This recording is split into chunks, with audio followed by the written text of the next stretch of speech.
never thought buying a home would mean entering a war. For me, owning a home was freedom. No more cramped quarters, no more demanding landlords, no more unreasonable rules. I'd been looking for months, and Maplewood Heights seemed like the perfect place. A quiet neighborhood with clean streets and manicured lawns. The neighborhood looked fine on the surface. Long red brick streets, manicured lawns, homes that were uniform in style but still had their own character. I picked a corner house with a large yard, perfect for redesigning to my liking. The seller only mentioned HOAs, homeowners associations, in passing, and I didn't care. I'd been in construction for more than 15 years, dealt with countless zoning regulations, and never had a problem. Following rules has never been a problem for me, as long as they make sense. But I underestimated the 3 capital letters. 3 days after moving in, the doorbell rang. Not a simple chime, but a frantic press that demanded immediate attention. When I opened the door, there she was.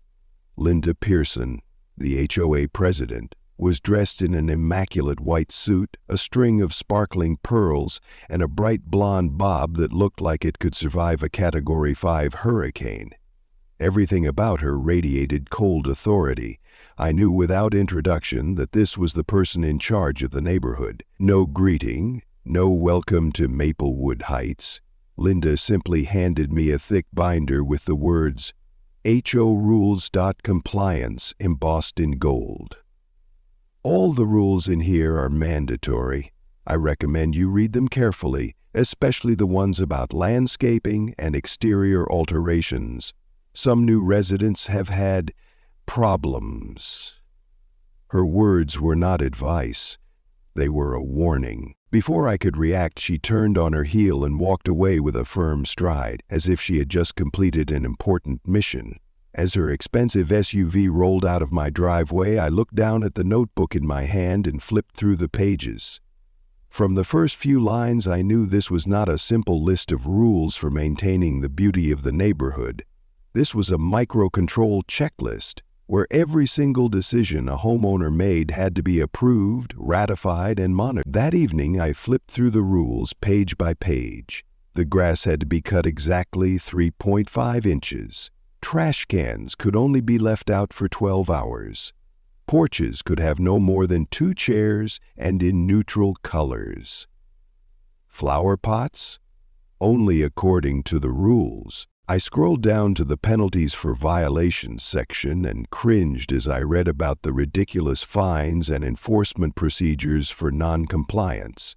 If a violation isn't resolved after 3 warnings, the HOA has the power to take matters into its own hands and bill the homeowner. This means they can come into my yard, change anything they deem inappropriate, and then make me pay for it. That evening, I stopped cleaning and spent an hour reading the control device Linda had given me. What I found wasn't a policing system. It was a tightly controlled network where every little action was tracked, every little change censored, and the person running that network was Linda Pearson. I closed the notebook, took a deep breath, and told myself I would be fine. I had no intention of causing trouble, no plans to break any laws. I just wanted to enjoy the peace and quiet of my new home. But I had been naive. Linda Pearson would not allow anyone to live peacefully in this neighborhood, unless they did it her way. I had lived long enough to know that some battles were not worth fighting. From the day I received the thick HOA bylaws from Linda Pearson, I decided that the best way to avoid trouble was to follow them perfectly. If the bylaws required the grass to be cut exactly 3.5 inches high, I would measure it with a ruler to the nearest millimeter. If trash was only allowed out for exactly 12 hours on collection day, I would set an alarm on my phone to make sure I wasn't a minute late. If beige tranquility was the only color allowed for my front door, I wouldn't choose any other color no matter how bland it looked. 6 months passed and I became a model resident. The grass was cut to order, the mailbox was the right design, the front door was painted tranquility beige, the only color allowed. Linda patrolled, but she couldn't find me wrong. But then trouble came. But avoiding trouble doesn't mean it stays away. It all started when I decided to improve my side yard by installing a large wooden pergola. My house is on a corner lot right next to a busy road. To add privacy, I decided to install a wooden pergola. I researched HOA regulations, chose the right wood, hired an HOA-approved contractor, and made sure everything was up to par. 3 days after the project was complete, I walked out into the yard and looked up at my new pergola with satisfaction. Not only did it add privacy, it also created a beautiful focal point for the garden. I even planted a few bougainvillea plants around it, planning to let them climb the pergola over time. Overall, this build doesn't break any rules, and I don't think it'll cause any problems. But again, I underestimated Linda Pearson. The next morning, a violation notice was posted on the front door. The HOA required me to remove the arbor within 7 days because it violated neighborhood integrity, a provision that was completely absent from the bylaws. I immediately went back and looked at the bylaws again. There was no clause against the arbor, no code of community integrity that covered it. It was perfectly legal. I told myself that maybe it was a mistake, maybe a misdirected notice, or maybe Linda was testing me to see if I was the type to bend. But I hadn't done anything wrong, and I had no intention of tearing down what I had legally built. I decided to wait and see what happened next, but I already knew. The war had begun. I had always believed that if you played by the rules, you wouldn't have to worry, but that belief was officially crushed on a Tuesday afternoon when I returned home to find my wooden trellis destroyed. I got out of the car, my heart sinking as I saw the wooden beams strewn across the ground, a pile of rubble where it had been perfectly constructed that morning. The carefully planted bougainvillea flowers were torn from their roots and strewn about, some of their branches lying on the grass. I felt a cold anger rising in my chest, but I still didn't fully understand what had happened. Then I saw her. Linda Pearson was standing in the middle of my yard, arms folded, surveying the pile of wood with satisfaction, while 2 men in the uniforms of some maintenance company were holding chainsaws and demolition tools. They hadn't left yet, as if waiting to see if there was anything else to demolish. I froze for a moment, then walked quickly over, a wave of anger surging through my head. But before I could say anything, Linda adjusted her glasses, flipped a page in the document she was holding, and said calmly, as if she had just gone through a simple administrative procedure, "Your arbor violates Section 5.3b regarding safe viewing distance. It has been removed to ensure compliance." I stood there, watching the structure I had carefully planned, followed every regulation, spent time and money on, and done perfectly legally, become a pile of lumber lying on the ground. A trellis that didn't obstruct any views, posed no danger, or hurt anyone, but it had been torn down without any official warning. I tried to contain my anger as I replied, "I didn't receive any notice of violation." Linda just smiled, the smile of someone who's used to never being questioned. "It was emailed last week." I clenched my fists. If there had been an email, I wouldn't have ignored it. But it didn't matter, because whether I received it or not, the trellis was gone. No one waited for me to respond. No one gave me a chance to explain or argue. They just made the decision, acted on their own, and now they were standing here waiting for me to accept the reality. And that wasn't the worst part. Linda reached into her folder, pulled out a printed invoice, and held it out to me with an indifferent look on her face. $450 bill due by the end of this week. I stared at the paper in her hand, barely able to believe what I was seeing. Not only had the HOA illegally destroyed my property, but they were going to make me pay for it. I didn't know what infuriated me more, The destruction of the arbors, the fact that they had fabricated a violation, or the fact that Linda had so casually treated it as if I had no right to object. In that moment, I realized something. This wasn't a mistake. This wasn't a misunderstanding. This was a power play. Linda Pearson didn't care about rules. She cared about control. And as HOA president, she believed she had the power to decide what was allowed and what wasn't. I looked down at the pile of discarded wood, feeling a dull, sharp anger rising inside me. I took a deep breath, steadied myself. I couldn't react the way she wanted. I couldn't get angry, couldn't argue right here in my own front yard. No, I wouldn't. I just looked at her, nodded slowly. I understand. Then I turned and walked into the house, closing the door behind me. But in my head, I already knew what I was going to do next. Linda thought she could do whatever she wanted, but she was wrong. I spent the evening sitting in my office, staring at the $450 bill Linda handed me, feeling as angry as I had when I walked into the house. I was angry not only that my arbor had been destroyed, but also that the HOA had been so unreasonable. They had followed no procedures, given no formal notice, given me no opportunity to appeal. They had simply made a decision, taken action, and expected me to accept it. But if Linda thought I would just bow out and pay, she had misjudged me. I put the bill down on the table, opened the HOA bylaws, and flipped to the page that dealt with exterior structures.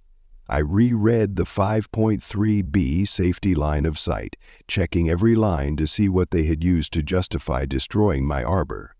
There was none. There was nothing in the document that forbade an arbor like the one I had built. It wasn't in violation, it didn't obstruct any views, and I followed all height and material requirements. It was torn down because Linda wanted it to be. But as I continued reading, I noticed something interesting. Article 7.4 covers permanent structures in private yards. It says that the HOA has oversight and restrictions on structures like fences, arbors, and outdoor sheds, but there are no explicit restrictions on gazebos, as long as they comply with landscaping requirements. This means that if I build a gazebo instead of an arbor, the HOA has no grounds to stop me, at least not under their own laws. I feel a smile spread across my face. If Linda wants to control everything, I'll show her what it feels like to be powerless. I start sketching out plans for a gazebo that's bigger, prettier, and most importantly, completely code compliant. I'll use the space where the arbor used to stand, but this time, instead of just building a simple wooden frame, I'll build a real gazebo with a roof, sturdy posts, decorative lighting, and even a built-in bench. I will make sure every detail of it is within a legal framework that the HOA cannot overrule. The next morning, I wasted no time.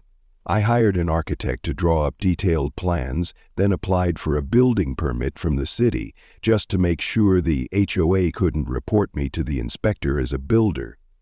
With the plans, permits, and materials list in place, I filled out the HOA approval application, submitted it to the office in the proper formalities, and even sent it by certified mail so I had clear evidence that they had received it. According to Clause 9.2 of the bylaws, the HOA had 14 days to respond, or the application would be automatically approved. I looked at the clock on my desk as the confirmation letter arrived. 14 days. I hadn't done anything wrong. I had just followed their procedures. If the HOA didn't respond in time, they couldn't stop me. And if they tried to stop me after the allotted time, I had legal grounds to fight them. I knew Linda wouldn't let this go, but I also know one thing. She's not the only one who knows how to play by the rules. The 15th day came and there was no response from the HOA. I checked my email, my paper inbox, and even called the HOA office twice in the previous week, and the only response I got was that the board was reviewing it. But, according to Article 9.2 of the bylaws, the maximum response time is 14 days. After that time, if there is no official decision, my application is automatically approved. That meant I was free to start building my gazebo, and no one, not even Linda Pearson, could stop me. I wasted no time. That morning I hired a construction crew who had worked with me for years in the construction industry. A truck loaded with materials pulled up in front of the house, and soon the workers began measuring and marking out the area. I stood by, checking the plans one last time, making sure everything was up to code. I did everything perfectly, leaving no loopholes that the HOA could latch onto to reject the project. But I wasn't naive enough to think Linda would sit still. Less than an hour after the work began, I heard the screech of tires, followed by a loud slam of a car door. Linda appeared so quickly I wondered if someone from the HOA office had alerted her. She strode across the lawn, her high heels clicking on the concrete, her eyes blazing with anger as she saw the workers digging the foundation for the gazebo. I said nothing, just stood there waiting to see how she would react. And I didn't have to wait long. Linda came straight at me, her eyes piercing me like a knife. "Stop it now!" Her voice was high and cold, enough to make a few neighbors look out of their windows. I kept my face neutral, waiting to see what else she would do. She pulled a document from her bag and waved it in front of me like a warning flag. "This project has not been approved. You cannot build anything on your property without formal approval from the HOA. I stood my ground, slowly pulling a copy of the building application from my pocket, already stamped with the date. I held it up in front of her, showing her the words "automatically approved" under HOA Article 9.2.14. Days have passed without a response. Under HOA rules, I have the right to proceed with construction. Linda froze for a second, clearly not expecting my thorough preparation, but she quickly recovered, flipped to another page in the document and played her usual card: threats. "I will call an emergency meeting of the board to review this case. If the board votes against it, you will have to demolish the project at your expense." I knew the game. It wasn't the first time she had used it to pressure a recalcitrant resident, but the thing is, I didn't break anything, and if she thought I would stop just because of a threat, she was sorely mistaken. I looked her straight in the eye, keeping my voice calm but firm. "You can call any meeting you want, but until a decision is made, I have the legal right to continue construction, and I will." Linda pursed her lips, clearly dissatisfied with my answer. She turned and left, but not before giving her a cold look that said the battle wasn't over. I watched her retreat, then turned back to my work. I knew the HOA wouldn't let this go, but I also knew I was one step ahead of them. I was going to continue building this gazebo, and if they wanted to stop me, they would have to come up with a legal reason, which I was sure they didn't have. This fight had only just begun, but I was no longer on the defensive. I was in control. I knew Linda wouldn't let this go. As she left after the confrontation at the construction site, I could feel the anger in her footsteps. It wasn't the anger of someone who had been wronged, but the rage of someone accustomed to controlling everything, suddenly discovering there was something she couldn't control. I'd seen Linda's kind of people before.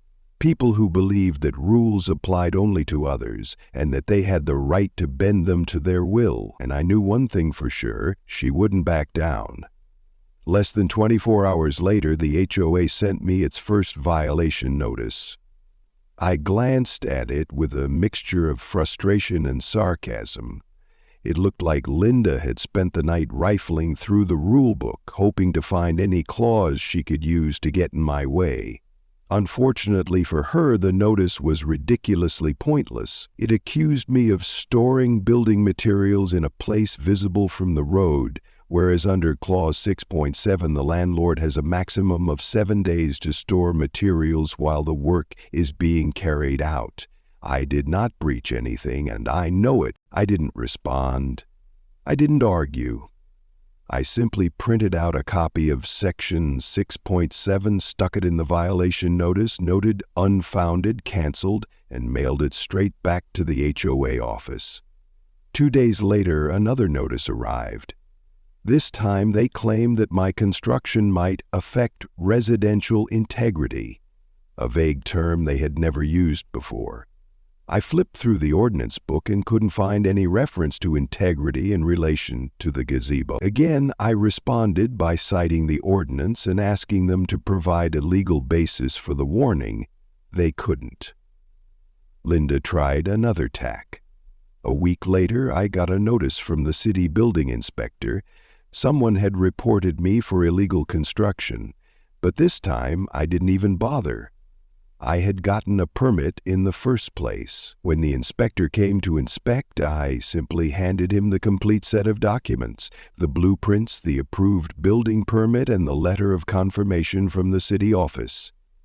The inspector glanced through them, nodded with satisfaction, and told me that the project was completely legal. But what was interesting was that before he left, he asked me a question.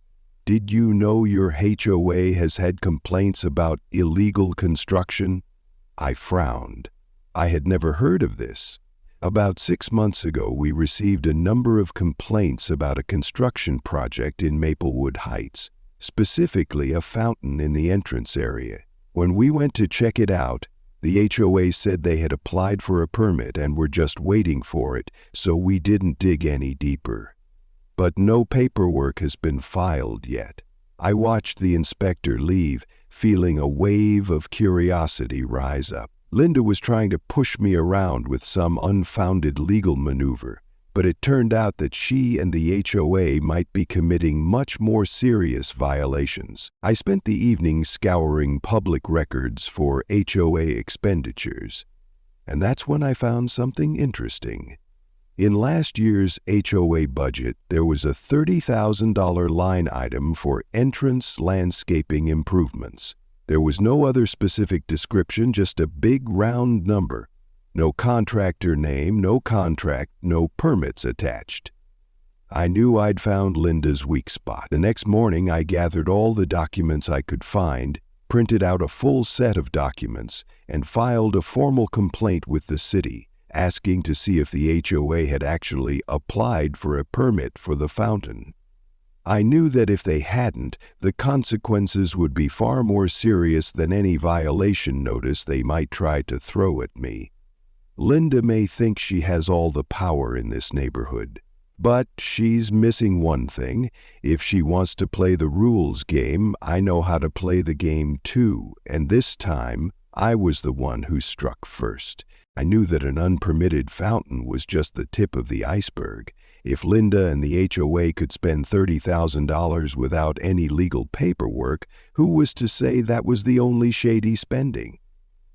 I spent the next week digging deeper into the HOA's finances, and what I found was both shocking and infuriating. The first thing I did was look for the public financial reports that the HOA is required to provide by state law.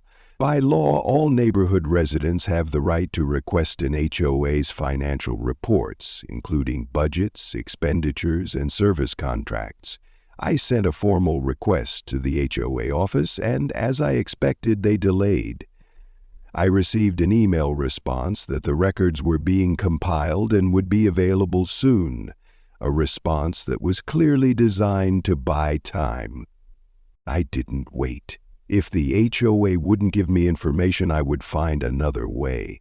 I remembered Mrs. Grant, a longtime resident of the neighborhood who had served as HOA treasurer before resigning 2 years ago. I had heard from several neighbors that she had resigned after a major argument with Linda, but no one knew exactly why. When I visited Mrs. Grant one afternoon, I didn't have to explain much. She knew exactly what I was looking for. Mrs. Grant led me into her living room, pulled out a thick file, and sighed. I tried to warn them, but no one listened.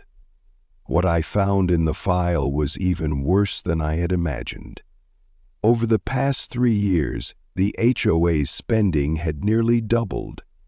But there had been no visible improvement in the neighborhood. The grounds maintenance fee, which should have cost about $1,500 a month at market rates, suddenly jumped to more than $3,000 a month after the HOA contracted with a new company.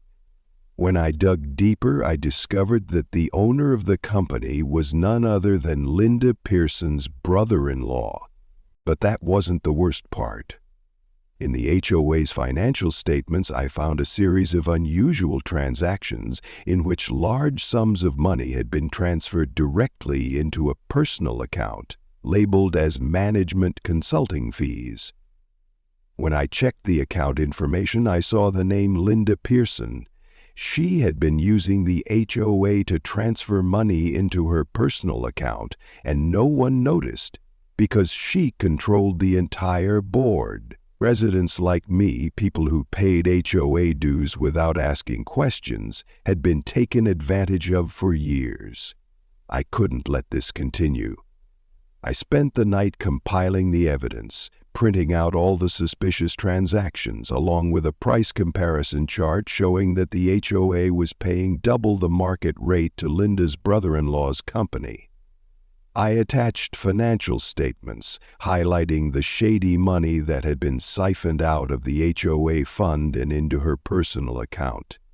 The next morning, before Linda could even retaliate, I mailed a copy of the report to every resident in the neighborhood. I placed envelopes in their mailboxes, emailed the community contact list, and even posted a copy on the neighborhood bulletin board in front of the HOA office. Linda had been playing the power game for too long, but this time she couldn't hide the truth any longer. The night before the HOA meeting, I stood in my yard and looked up at the nearly completed gazebo. The sturdy wooden posts rose under the lights, the canopy held firm, and the design was elegant, completely in compliance with the code. I knew that tomorrow would be the final battle, where Linda Pearson would face the consequences of what she had done. I didn't have to guess how she felt. I knew for sure that she was terrified. When I walked into the Maplewood Heights Community Hall, the atmosphere was different from a typical HOA meeting. Normally only a dozen or so residents attended, mostly concerned with trivial matters like whether to allow flower pots on their porches. But tonight the room was packed. Residents who had traditionally been indifferent to the HOA were whispering to each other, clutching the documents I had sent them. On each page was incontrovertible evidence of Linda's extortion of their money, the ridiculous discrepancies, and the questionable financial dealings. Linda was late. I noticed as soon as she walked in. For the first time since I'd seen her, her face lacked the stoic confidence. She tried to appear calm, but I could see the nervousness in her every move.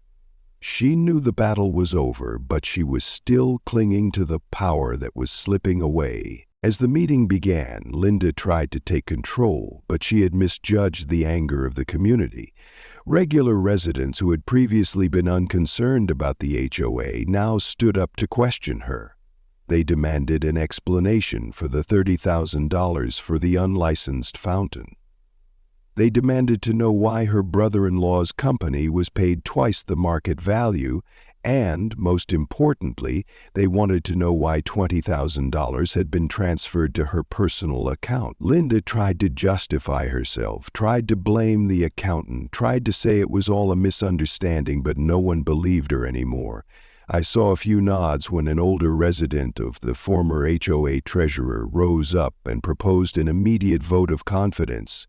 According to HOA Article 4.9, if 10% of the residents proposed, a vote could be taken at the meeting. Silence filled the room for a moment, then a hand went up, then another, then dozens. When the vote was taken, I knew the outcome. 92 of the 97 residents voted to remove Linda from the board of directors. Only 3 abstained. Only Linda and her close neighbor voted against. Linda's reign of power in Maplewood Heights was officially over. But that wasn't the worst part for her. As soon as the results were announced, a local government official stepped forward and announced that the HOA would be investigated for fraudulent spending. Linda was ordered to immediately return the $20,000 that had been transferred to her personal account, and if the other funds couldn't be properly accounted for, she could face criminal charges. When the meeting ended, Linda didn't say a word. She stood there as if she couldn't believe what had just happened, and then quietly left, for the first time in her life, no longer in control. When I returned home that night, I stopped by my gazebo. The lights twinkled on the slats, the potted plants I'd placed around it, their scents wafting in the night breeze. It was no longer just a structure, it was a symbol of my triumph, the triumph of legalism over overreach, the triumph of a common citizen over an overbearing HOA. I sat down in a chair under the gazebo, sipped my coffee, and relished the privacy I'd fought to regain. For the first time since moving to Maplewood Heights, I felt truly free.